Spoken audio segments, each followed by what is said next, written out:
Hi, how are y'all doing? It's Rod Fleming here in the Philippines, and today we're going to be doing a particularly unusual piece and then a little bit of a roundup of news. In the meantime, please remember, we do need your help, so please remember, subscribe, join the channel, join my Patreon, make a little contribution, buy me a coffee, whatever. You can buy Sam a coffee direct too. If you love Sam, I love her. That's the way it goes. So, let's get on with the show. Now, this is a little unusual. About 10 days ago, something very, very strange happened. A good friend of mine was attacked very nastily by a bunch of people who basically had no right or reason to do this. And I got involved, largely because she's my friend.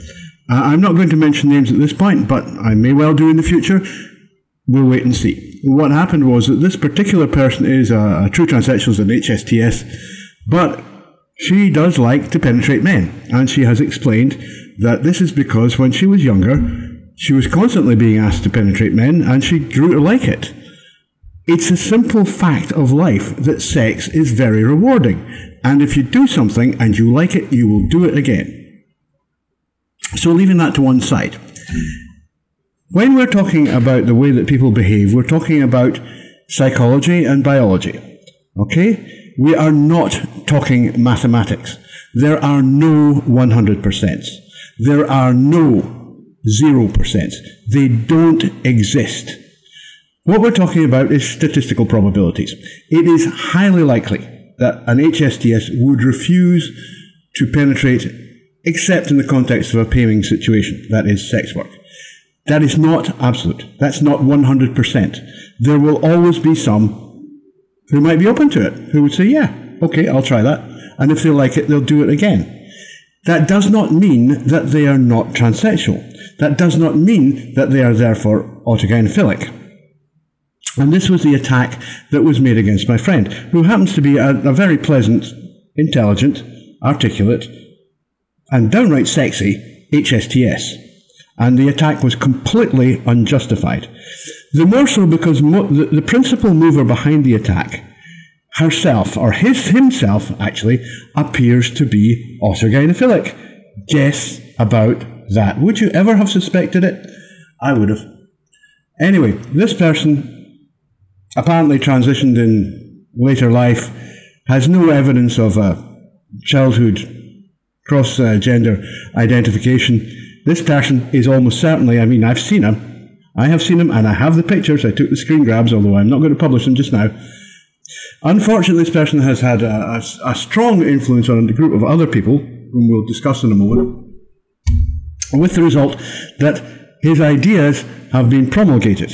His ideas that he can decide who is and who is not a true transsexual. That is unacceptable.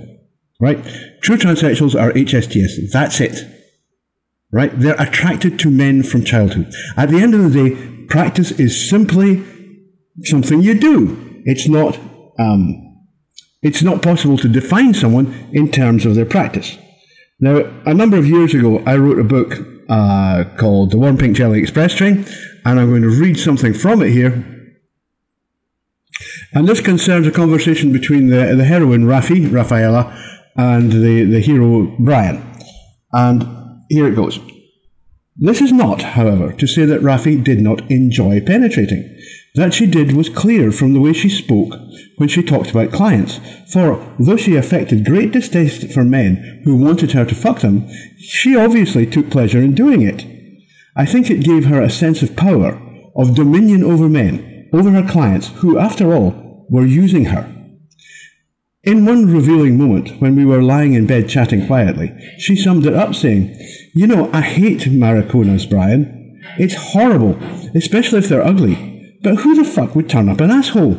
I just shut my eyes and pretend it's a pretty boyzinho." Shrug of shoulders. She didn't like ugly old gay men, but she'd fuck them for money and pretend they were cute young gay boys instead. Yet she gave me to understand that it would never be all right for her to penetrate me, and I must never ask her to.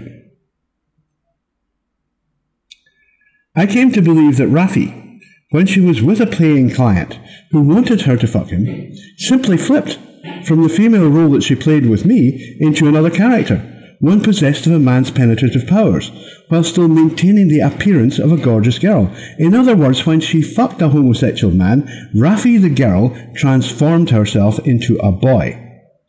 When she took her clients in this mode, penetrating, she totally dominated them, demonstrated her power over them. When speaking of it, she sometimes used the Portuguese verb comer, which means to eat, though perhaps a better translation would be to feast. She feasted on the man, almost as if she was drawing his life force out through her dick.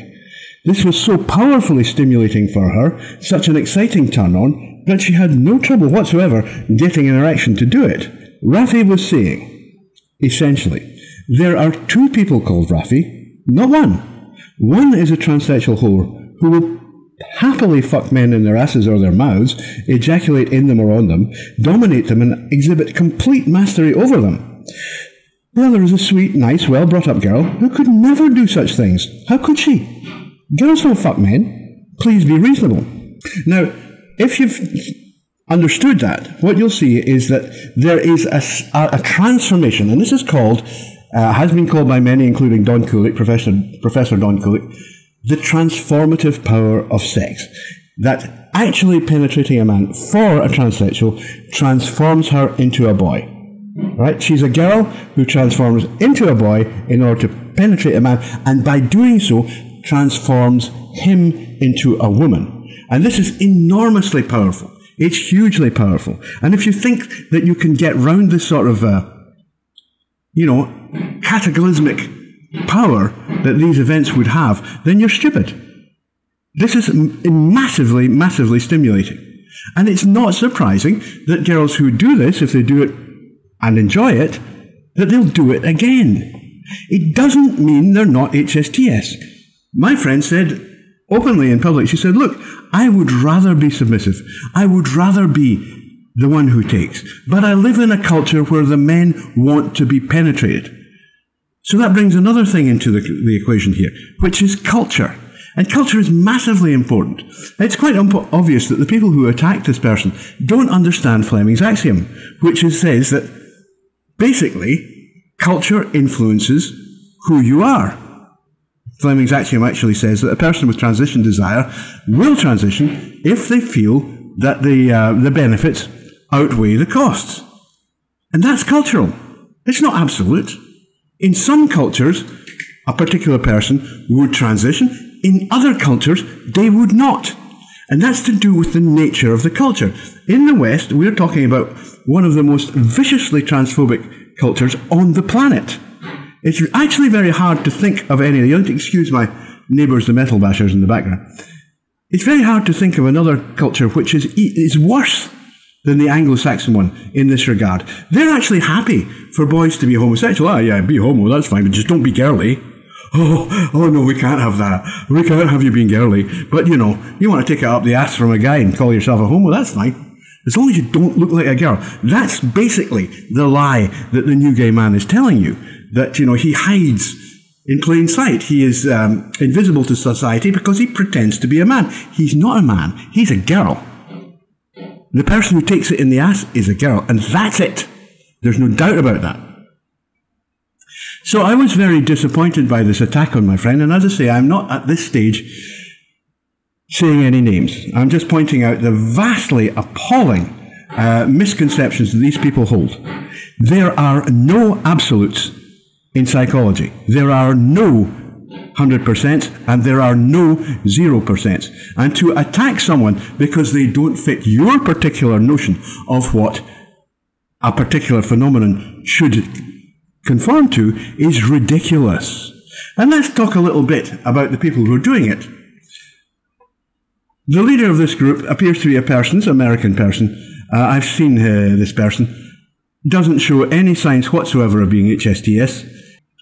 The person who has around whom this group has rallied has sent me many pictures. I used to think she was a friend.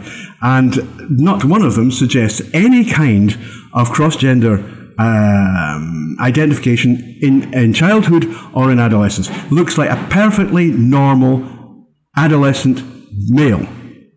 Perfectly normal, quite masculine, nothing feminine about it. What should that tell you? Okay, there's no 100%, there's no 1%. Sorry, no 0%. But there are very few indicators from that person's childhood that she is actually HSTS. You have to understand that there is a group of AGPs who do actually transition very early and who are pseudo-bisexual from as soon as they start being sexualized at all. And they often think that they're HSTS, but they're not. You know, HSTS is quite difficult to identify them.